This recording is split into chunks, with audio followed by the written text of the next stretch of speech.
Canada plans to buy a handful of used Australian fighter jets as a stopgap on the way to replacing all of the Air Force's aging CF-18s sometime in the mid-2020s, the Liberal government said Tuesday.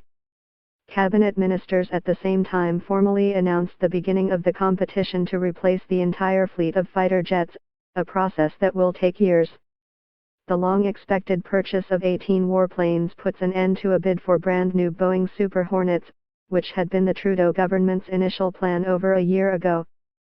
But the proposal went down in flames after the Chicago, Ill-based aerospace giant launched its trade fight against Bombardier passenger jets. No price tag was released in the formal announcement, which was made by Defense Minister Harjit Sajjan and Public Works Minister Carla Qualtrough. Australia has made a formal offer that will be subject to negotiation, but the expectation is that the first Classic Hornets will begin arriving in January 2019. The U.S. government will still have to give its blessing to the deal because the U.S. was the original manufacturer. The Liberals said in the 2015 election campaign that they would not buy the Lockheed Martin-built F-35. Angered by the Bombardier trade complaint, the Liberals have said Boeing was no longer a trusted partner. The complaint with the U.S. Commerce Department, alleging the Montreal-based aerospace maker was dumping passenger jets into the American market at unfair prices, resulted in nearly 300% import duties. Despite that, senior officials speaking on background at a technical briefing Tuesday said no company will be excluded from the full fighter replacement program.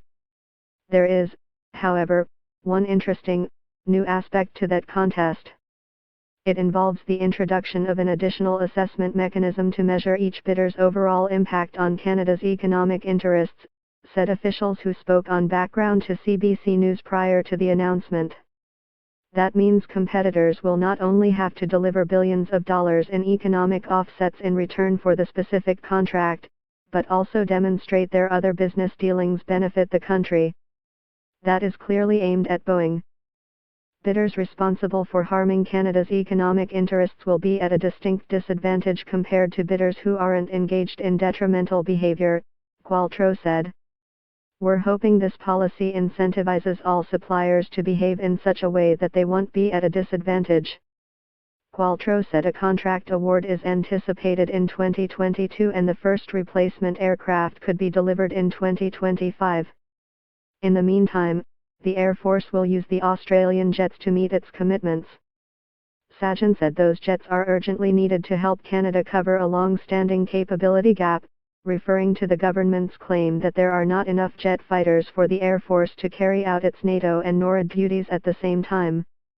Our government will not risk manage our national defence commitments. The Australian jets are nearly 3 decades old, roughly the same vintage as Canada's existing fighters, and they have the same basic configuration. They are, however, close to the end of their useful life, according to a government background which noted that the fighters require regular corrosion maintenance.